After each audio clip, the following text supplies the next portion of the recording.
Today, we're going to graph the linear equation y equals negative x plus 5 by plotting points. Let's start by writing out our equation. To graph this linear equation, we'll create a table of values. We'll choose x values from -2 to +2, and we'll calculate the corresponding y values.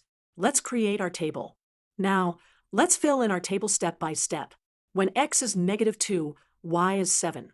When x is -1, y is 6. When x is 0, y is 5. When x is 1, y is 4. And finally, when x is 2, y is 3. Now that we have our table of values, we can plot these points on a coordinate system. Let's set up our x and y-axis. Let's plot each point from our table onto the graph. First, we plot -2, 7. Next, -1, 6. Then 0, 5. 1, 4.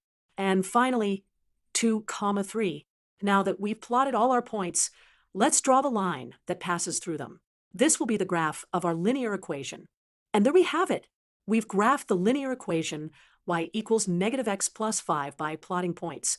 Notice that the line has a negative slope, indicating that y decreases as x increases. The line intersects the y-axis at y equals 5. In this lesson, we've learned how to graph a linear equation by choosing values for x, calculating corresponding y values, plotting the points, and drawing a line through them. This method can be used to graph any linear equation.